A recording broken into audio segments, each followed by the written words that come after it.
अस्सलाम वालेकुम। Filter facts with आमरा में खुश आमदीद। आज से 2 दिन पहले हफ्ते की रात 11:41 पर पूरे पाकिस्तान में अचानक से लाइट चली गई। इस ब्लैकआउट के दौरान अवाम में पैनिक तो फैला, लेकिन इसके साथ साथ अफवाहों का बाजार भी खूब गर्म हो गया। इसके अलावा जैसे कि सारी दुनिया इस बात पर हैरान रहती है कि पाकिस्तानी लोग हर हालत में खुश कैसे रहते हैं, पाकिस्तानियों ने इस ब्लैकआउट में मीम्स बनाकर ना सिर्फ खुद को हंसाया, एक बार फिर ये बावर करा दिया कि मुश्किल से मुश्किल हालात का सामना भी हम मुस्कुरा कर ही करेंगे। आज फिल्टर फैक्ट्स में हम उन्हीं टॉप 5 अफवाहों और टॉप 5 मीम्स के बारे में बात करेंगे।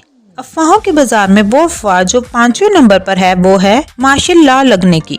बेशक हुकूमत और फौज के ताल्लुकात बहुत अच्छे हैं, लेकिन फिर भी ये अफवाह उड़ाई गई जिसे अवाम में बिल्कुल भी पज़राई हासिल नहीं हुई। टॉप 5 फैक्ट्स में फैक्ट नंबर 4 पर जो अफवाह है वो है पावर स्टेशन पर किसी दहशतगर्दी का खदशा, लेकिन अल्लाह का शुक्र है ऐसा भी कुछ नहीं हुआ।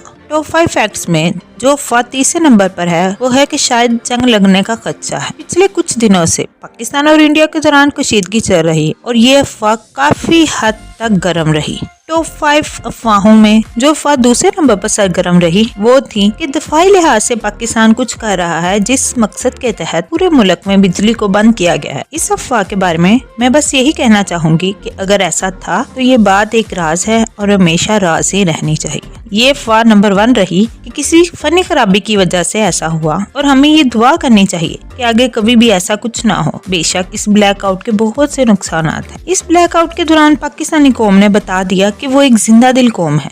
मैंने उस दिन बहुत से मीम्स देखे, उनमें से टॉप 5 मीम्स आपके सामने पेश हैं। मैंने अपने मुताबिक टॉप 5 की लिस्ट बनाई है। अगर आपको लगता है इसमें कुछ ऐड होना चाहिए या इनमें से कुछ आगे पीछे होना चाहिए तो कमेंट्स में जरूर बताइएगा। नंबर 5 पे जो मीम रखा गया है वो है ये, लेकिन ये बस सो था। नंबर 4 पे जो मीम रखा गया है वो है ये क्वाइट बेटर था। 4th number, but no doubt मुस्कुराना तो बनता है। नंबर 3 पर जो मीम रखा गया है बिल्कुल ठीक। बेशक पाकिस्तान की हर माँ हर काम के लिए इल्जाम मोबाइल को ही देती। नंबर 2 पे जो मीम रखा गया बड़ा मजा आया देख, बेशक आप लोगों को भी देख के अच्छा लगा होगा। और नंबर 1 पर जो मीम है बेशक इसे देख के हर एक के मुंह पर मुस्कुराहट जरूर आएगी। अगर आपको हमारी वीडियो अच्छी लगी हो तो इसे लाइक कीजिएगा, हमारे चैनल को सब्सक्राइब कीजिएगा। और बस एक बात, मुश्किल वक्त गुजर ही जाता है, ये हम पर डिपेंड करता है कि हम उसे हंस कर गुजारें या रोक कर। मिलते हैं अगली वीडियो में, तब तक हंसते मुस्कुराते रहिए। अल्लाह हाफिज।